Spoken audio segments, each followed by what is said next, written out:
Kinilala ng Bangsamoro Transition Authority ang mga kagawad ng media sa naging malaking parte ng mga ito sa pagsusulong ng usaping kapayapaan at transparency sa rehiyon ng Bangsamoro.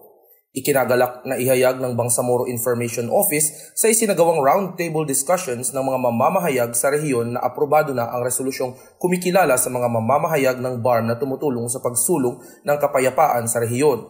Ang resolusyon ay inaprubahan kasabay ang pagdiriwang ng National Press Freedom Day sa bansa. Whereas the media plays a crucial role in sustaining the gains of the peace process and in promoting a culture of peace and understanding among diverse communities in the region by helping contextualize the Bangsamoro's quest for peace and the right to self-determination, by keeping stakeholders abreast of developments in the peace process and by fostering the faithful execution of the letter and spirit of the peace agreements. So, sobrang halaga nga nun na yung sabi yung isa kanina dito,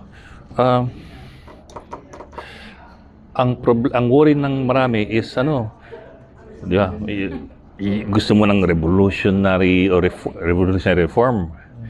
Baka bumalik yung dating gawain, yung dating mga political clans. Yung parating concern eh. We can take a page out of what happened in 1986.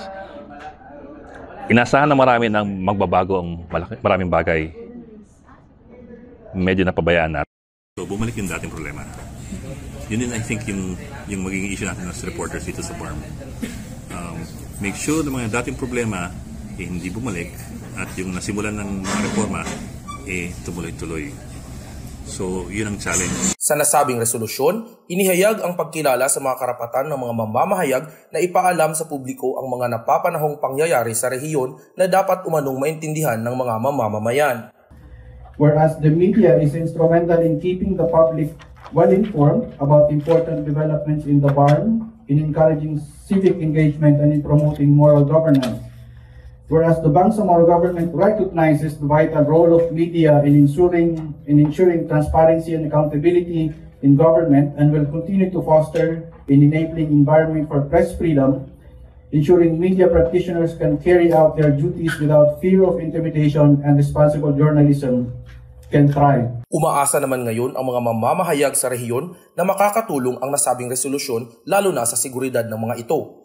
Magiging instrumento rin umano ang nasabing resolusyon upang mas mapabilis ang pag-access ng mga local at foreign media sa mga mahahalagang impormasyon sa mga ahensya ng gobyerno sa BARM.